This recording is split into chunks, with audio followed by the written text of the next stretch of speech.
This is my second attempt with the Prada makeup because the first time did not go well. I love trying out new lines, so Prada is a new line to me, and I picked up a few things of theirs. I picked up the foundation, an eyeshadow palette, wanted to check out their formula, and I also picked up a lipstick. So I have all of those on now, and the reason I am filming this again is because I went ahead and did a first impression, and I went to go edit the video, and it's one of the worst makeup looks that I've ever done.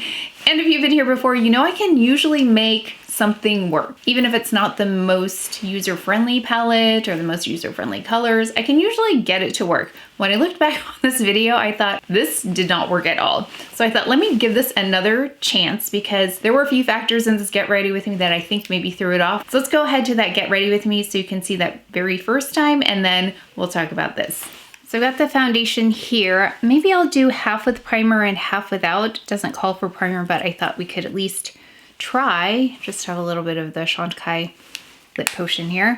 I'm gonna go in with the Beiges Illuminatrice by Chanel, which I love. So I'll do that on this side, and then we can just compare. There's a slight glow on this one as well, which will be interesting because the finish on this is some kind of, oh, this has SPF 17. I did not notice that. This one has SPF 17. It says it refines skin in 3 dimensions, including tone, luminosity, and texture. It says it reveals a soft filtered skin in real life. Oh, I like how it's the expiration date, 4/26. Was debating about the shade, and I think I may have picked the right shade, the correct shade, but actually might be a little bit deep for me. Here is a Chanel foundation, which is my perfect match, which is BD41. You can see there's a little bit more peach and it's a bit lighter here. And there's a little bit more of an olive tone, it looks. We'll see. Use my Shiseido brush here. I'm gonna apply it without the primer first. It's a bit more fluid foundation. So it looks like you can put on a nice sheer layer. That's quite sheer, but I can still see there's a bit of coverage, which is nice. I'm gonna go ahead and add it to the other side and see how that looks with the primer. It does have like the slightest olive tone on me. Okay, so that's one pump without primer, with primer. But it's very skin-like, almost imperceptible on the skin. But it's not a matte. It's actually called, what is this? It says it's a matte, but it is not, as you can see, appearing as a matte on my skin. Let's see how it dries down. So this is pump 2. I'm just applying more to the center just because I have more discoloration there. So far looking really nice. Buildup is very nice on this as well. I'm not getting a lot of texture, and as you can see, I might not need concealer at this point. I'm gonna see if I can build this up just strategically here in these dark areas to see if I can skip concealer. I'm curious to see how this does wear on more oily skin types. I'm more oily in the center, not on the exterior, but in the center. This is that Shiseido brush with this end on it that has a little bit of pliability. So I'm gonna just take what's left on my hand here and see if I can do a bit of concealing with it. Yeah, I can definitely see more warmth as I build this up. So I feel like I can't add too much. If it had a peachier tone to it, I think I'd be able to build this up a little bit more easily without seeing so much of a color to the foundation. If that makes sense, it would neutralize these dark spots a little bit better. But I think we may just try no concealer today. Let's see what happens. And what's nice is I'm noticing it's not building up texture as I build it up. I really feel like we are moving along with next generation formulas with eyeshadows. In fact, the eyeshadow here, Prada eyeshadow I'm gonna try on, had a creaminess to it. It does have an oil ingredient in there, which is said to help make it more creamy, which I felt on the swatch. I'm gonna skip concealer for now and see how it goes. It looks really beautiful. I'm gonna go ahead with my eye concealer though. This is by Chanel. It's 471 concealer brush. Perfect blur powder. So let's see how this works powdered. I just posted a video about modern matte makeup and really just mattifying here in the center. I go a little bit more in depth in that video if you want to see it, using one of my favorite palettes. Okay, it appears to play well with this powder. Let's go in with the Chanel powder and see how that works. The Beiges powder, and I have mine here in the shade B20. I'm gonna add some brows and then let's get into the eyeshadow. Okay, and then let's add a little bit of bronzer here. I have just the Chanel 392.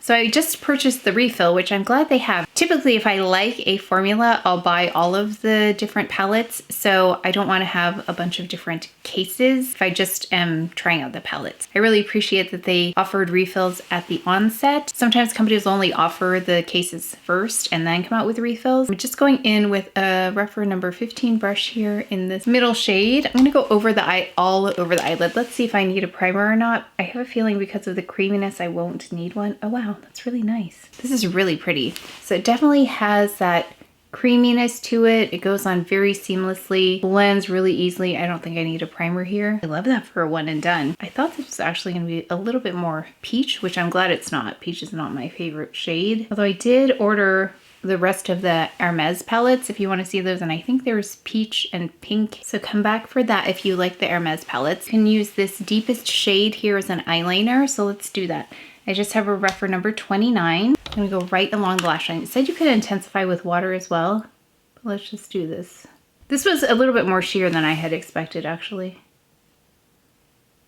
I wonder if I could go in with a brush that's a little bit more tapered. 23 brush. See if I can brush that on. See if we can get that in the crease. I don't know. Let's see. Just slightly. You know what this is starting to remind me of? The appearance of the CdP palettes, where it's a very fine kind of glow. And then it talked about putting the metallic shade in the inner corner, and we didn't have chunky particles. Let's see what it looks like on the eye. I'm hesitating on adding that orange shade because I like it the way it is now. Let's put mascara on, see what it looks like. Go in with the lip, try and find a blush. I don't know what blush we're gonna use here. Let's try and find one, and then we'll add the orange. Okay, so let's go ahead and clean up the eye area of CdP. Oh, that was Faux Longest Lash Mascara by Chantecaille. My favorite. Taking Trench here by Victoria Beckham. The Camoflauge Stylo by Chantecaille, right in that darkest part. And then I think I need a little bit of concealer right under here for little broken capillaries. Let's do a little bit of Perfect Blur here just to mattify a little bit more. My go-to blush when I'm not sure, Valentino 09. Let's do a little bit of Marble. P56. So this is the one that had like a berry tone to it, which is why I picked it. Not very many shades had that tone to it in the other formula, or if any of them did, I didn't see them.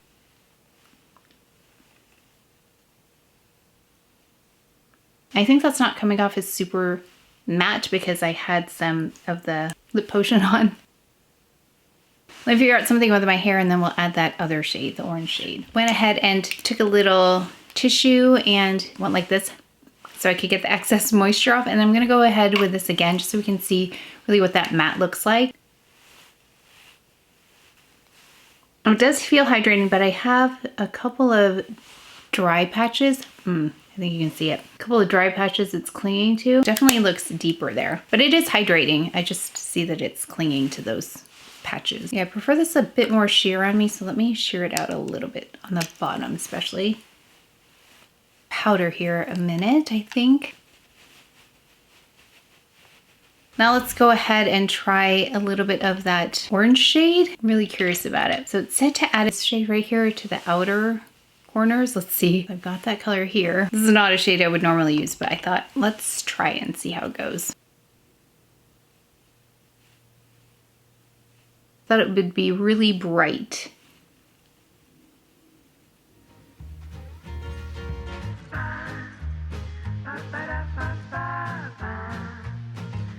Okay, so as you can see, I don't know if it was the color that was throwing things off because this foundation is a little bit too deep for me. It's an MW40 and it also has a bit more of an olive undertone. I don't know if you can tell that here. I think it may have been fighting with the palette here, especially this shade. Let's talk about this foundation. So I just reapplied it and I did half and half. So I have primer underneath, the same Le Base Illuminatrice. I have the Le Base Illuminatrice under here. I wanted to try out with a primer. And then here we have no primer. Also, when I filmed that, I was having like an internal issue. I think it was like a little bit warmer. So it looked shiny. I think it's because I was feeling a little bit warm. So I wanted to give it another chance, let my skincare sink in for a good hour or so before I went in and applied this. So I applied it just the same. I didn't use concealer again here. I just built it up a little bit. It's been about an hour since I applied it. It's not like I expect mattes to behave. Mattes usually can absorb a little bit more oil, and I have oil breaking through already. I've already had to powder again with the Perfect Blur powder. I mean, it looks good. I just expected it to hold a little bit better, but we're gonna do a wear test on this because this does claim to be a 24-hour wear foundation. I won't wear it for that many hours. Let me see how many hours. We'll kind of go through the day. It did remind me a little bit of the Hermes. I'm gonna pull that out, the Hermes skin tint, because it has like a smoothness about it when you apply it. I've described the Hermes as if it was like a wax coating, like a waxy feeling, not in a bad way, in a good way. Like it's a smooth feeling. It does have nice coverage. It is supposed to be more full coverage, which it is, but it's still natural looking. I liked the way it felt, but I don't know how this wear is going to go. So like I said, we're gonna have to watch that. Then on to the eyeshadow palette. Okay, so in the initial get ready with me, this did not turn out nice at all. What I did love is this color, which I have on right now. So I stuck with that color and I just put this color on the lid. I really like the formula though. It's very creamy, blends easily. I mean, it's so easy to apply and looks beautiful on, but these shades, like when I added this, it was more sheer than I had expected. I thought it was going to be this deeper shade. I know you can add water and maybe we'll try that along the way. Add a little water and get really close to the lash line, but it looked like burgundy, like almost a pink, like a deep pink shade right along the lash line, which I know does not work for me.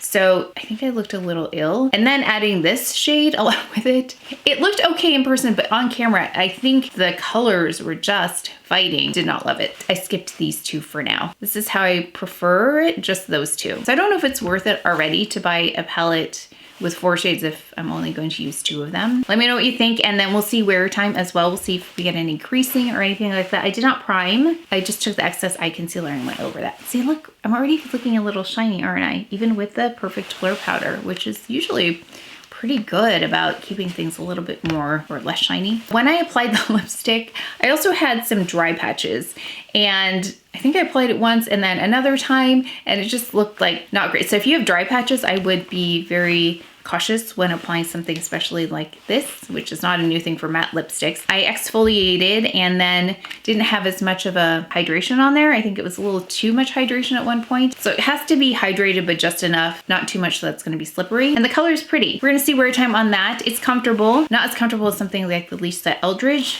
Her mattes are very comfortable. It's not like that. It's also not dry though. It's kind of in between like a traditional matte and something like Lisa Eldridge. The other line that looks like it's a little less matte didn't have anything cool toned really like this. They had mostly warm toned shades, and the ones that I wanted that were more natural weren't available. I have some filming to do, some unboxings to do. So if you don't watch my vlogs, I film vlogs in between this. That's what I'll be doing today. And then we're gonna check in every few hours and see how this goes. Okay, before I go, let's take a really close look here. I do have a dry patch here, so it's peeling a little bit from some tretinoin, but you can see like it's shiny. And I even powdered. So, okay, let's do this. Since you're here, let's take a little bit of the Perfect Blur powder by Chantecaille. So I did the Chanel powder here. So we're just gonna take down that shine. And no concealer in the front, so we're really going to see how that holds up. I just didn't want to add too many different ingredients in there to influence how it will wear. Okay, I'm on a 4-hour check-in. Let me check my teeth because I ate lunch. Okay, I don't see anything in my teeth. So I actually ate lunch and used a napkin. So the lip actually is holding up quite nicely. We have some oil breaking through here on the front. You can see right here and here. And actually it's interesting. This side that has the primer, I'm seeing a little bit more texture here. I'm not sure why, but it's holding up pretty well. It's not falling apart, but you can definitely see, and it was warm outside, so that may have something to do with it, but right here is shiny. It's not breaking up, but it's a little shiny. Like this is more dewy. Oh, I just wiped some of it away. It's a little bit more dewy than I thought it would be. Like it's not a matte. So far, it looks like it's doing okay. And what I liked is that I could go in with a really thin layer, or I could build it up and not have a bunch of texture going on. In the past 4 hours, it's been a fluctuation of temperatures too. I've been outdoors where it's a little bit warm. I ate lunch on the patio, and then also I filmed a little bit of a vlog inside here. We are going to dinner tonight, so probably get another 7 more hours in, so that'll be a good 11 or maybe 12 hours or so in. So we're about a third of the way into wear, and I'm gonna wear the same makeup. I may have to touch up with a little bit of powder, but I'll show you when I do that on camera before we go to dinner. And I may have to retouch the lipstick. Eyes are looking okay. Some slight creasing, slight, but it's not anything remarkable. We're about 7 hours into wear now, and I've since taken a nap. So that's what my hair looks like this. I need to re-curl it. Just put my hair up and took a quick little rinse in the shower, but I didn't wash my face, of course. Okay, so for some reason it's really oily over here, and I have primer on this side. So I'm just gonna kind of pat that into place. So far, eyeshadow looks okay. Just, again, some slight creasing there, but the foundation itself looks pretty intact. Like, I don't have it gathering in places. I thought it would absorb the oil a little bit better, but it looks really natural in skin. Okay, so I took out the other foundation that reminded me of this Hermes Plein Air. Reminds me a little bit of the texture. And this one also has SPF 30. So let me just show you. And it has also more of an olive tone, the Hermes. Now the Prada is a little bit more fluid. Prada has more warmth. So this is a Prada and this is a Hermes. But let me see how they feel. Yeah, they have a similar slip to them. There's a certain slip to this if you have it. That's really smooth. And then this has a very similar, almost a gel-like feel to it. So this is Prada, this is Hermes in 50. I really love the Hermes formula in the right shade though. If I have the wrong shade, it totally doesn't work. I feel like if you like the Hermes, but I know from some of you who have dry skin, the Hermes doesn't work as well. I'm wondering if something like this Prada might be nice. You could see I just tapped and went like this. I mean, it looks really good for 7 hours. I'm actually quite impressed. So I'm gonna go ahead and just touch up my makeup here. I'm not gonna add more, let me just add powder. I'm gonna add a little bit more blush also. This is the lip. It doesn't look bad. I've eaten, I've taken a nap, I ate some more snacks. And then I looked up the details on the foundation. It's a skin optimizing foundation. Refines the skin in 3 dimensions, including tone, luminosity, and texture to real soft filtered skin in real life. And it does have a nice effect on the skin. It has a breathable soft matte finish, so they call it a soft matte, with up to 24-hour wear. So we're, like I said, 7 hours in, which is about, what, a third, almost a third of that time. This long-lasting, medium buildable coverage foundation is infused with the IRL, in real life, micro filter trademark. It consists of a molecule that micro crystallizes onto the skin. It says it's transfer resistant. We'll be able to see if it transfers. Okay, so there's some transfer, but it didn't totally wipe off like a lot of it, but it transferred a little. It doesn't say transfer proof, but transfer resistant. Formulated with vitamin E, niacinamide, and lactobacillus extract complex. It says it improves skin tone. Niacinamide, I know, is in a lot of my products that I use to improve skin tone, enhances skin's natural radiance and hydration. So it does have a hydrating aspect, and refined skin texture. It's got SPF 17. Okay, well, so far I am impressed. I'm glad I gave this a second chance just for this wear test alone, because maybe it's the eyeshadow and the lip, just everything together was throwing it off. This is how I'm applying it, just kind of patting it on. Because doing like this, I think in the first video, it was too much. My lips are a little chapped, so let's go in with the Chantecaille Lip Potion. I know it's not matte anymore, but my lips are very dry. Okay, now that I look at the Prada eyeshadows, I feel like I should have picked up Poetry because it doesn't look nearly as pink on their site. This shadow, it says it's inspired by the iconic prints from the house archives. Every palette has a unique combination of 3 sophisticated neutrals and a single eccentric accent in 4 dynamic finishes. It says they blend and layer without fallout, and I did find that. It was very easy to use. 12-hour durable wear. It also has an oil ingredient in it. It says it offers seamless glide on application and gives eyelids a smoother look after 28 days of consistent use. Reminds me of Clé de Peau. I think I mentioned that in the try-on, that it reminded me of Clé de Peau the way it felt. Yeah, so the Clé de Peau also has an oil ingredient in it. It says it minimizes dullness and leaves skin moisturized and comfortable. Wish they had color stories that were a little bit more wearable. And maybe I have to see them in person. Let me know if you have another one that you really like. And then let's look at the lip. So then this is a monochrome hyper matte lip. Yeah, P56 Note is the shade that this is, if you like that. Again, one of the very few berry shades I could identify. Sophisticated matte finish with long-lasting color and minimal feel on lips. I agree with all that. If you are a matte fan, then this is like a more traditional matte, but also very comfortable. It's got a microfit technology. It says it glides seamlessly, fusing upon contact with lips, feeling weightless all day long. Yes, I agree with those things. It also has jojoba oil. Lip quality looks visibly upgraded. When I had a little bit of like flaking, it didn't work as well. So I just needed to make sure it was exfoliated first. Forgot to mention 13 profound colors formulated with a black base and only 3 pure color pigments to reproduce Prada Saffiano Leather's high integrity color depth. Of course, I'm gonna do my hair and then get dressed and then we'll go to dinner and then I'll report back after dinner.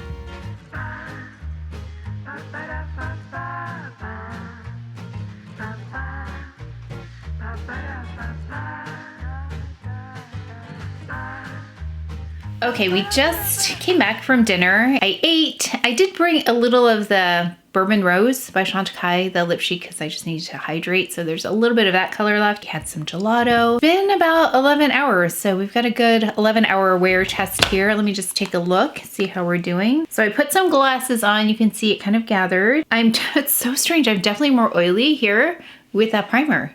So I know I think I switched the sides when I initially applied it. I think I had primer on the other side, but this is a primer side. So this side did much better. And then you can see, I'll lean in a little. Since I didn't have any concealer, you can actually see how the product performed versus concealer on top of foundation. I'm glad I gave this another try. The first impression was not great. It was bad. That's why I had to do this again, because I thought the fact that I was feeling a little bit warm, that my skin care, I don't think had time to sink to my skin. That might be one of the reasons why it was a little bit shinier looking. Still looks very natural, so I don't think I would actually categorize this as a matte or a soft matte finish. It's just like a normal skin tint on me. Even right here where I'm not oily, it's very skin-like. So it's along the lines, like I said, of something like the Hermes. This is the Natural Enhancing Complexion Balm or the Plein Air. And then you can't see any individual particles of pigment, which is really nice. I think this is more of that just next generation kind of technology. They did a really nice job here. Now I do want to do a side-by-side of these to see which one is more suited for more oily versus more dry skin. Let me know if you want to see that, but I'm curious myself. But I do recommend this. I am gonna keep testing this out and using it, but this one, in terms of a yes or no. So I would recommend this one if you're interested in a more natural finish. Like shade matching is going to be the hardest thing here. Oily skin types might want to just be a little bit careful not to think that the matte is going to be absorbing the oil, because I'm, like I said, oily in the center and this is what's happening. You might have to go in and powder throughout the day. And then let's just powder one more time and see if we can get it back to some kind of decent looking finish. I feel like it looks pretty good. I mean, that took the shine away and it doesn't look like the foundation has really broken apart.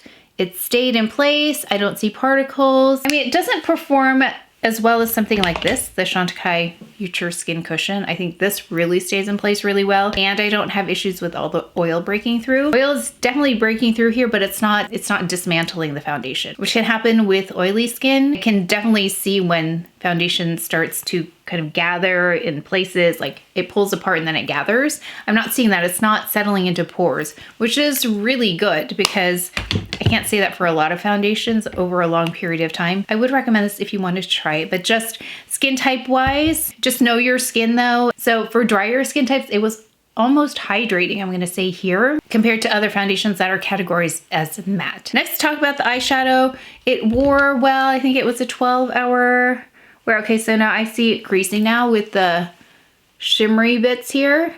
Do you see that? I don't know. We're hit almost at that 12-hour mark. I can't say that it held fast. I don't know if it's because it's got that oil component in there that it's doing that. If I go like this, I can fix it. So it's not like it's not difficult to fix, but I wonder how this would do without that more metallic shade on top, without this and just this, how that would do. Even though I liked the way this went on, there aren't enough, I mean, if I'm only going to use half in there, it's not worth it to me to purchase an entire palette. Lovely formula though. I really liked how it went on. So I think it's a preference on the color story. Very unique though. I have to say their palettes don't look like anybody else's palettes that I can think of. Theirs are very unique. So I think you really have to like that. But if you do like that, I think the formula is very nice. Then let's talk about the lip. I think the lip was really nice for a matte. If you like the matte lip shade, it's very nice. It left behind a bit of a stain all day long. It's not my preference for a finish. It's not as smoothing as other lip formulas, but if you like a matte, it's a very nice matte. And I think the color was beautiful as well. So I hope that is helpful in case you were considering this line. I'd love to know what you think.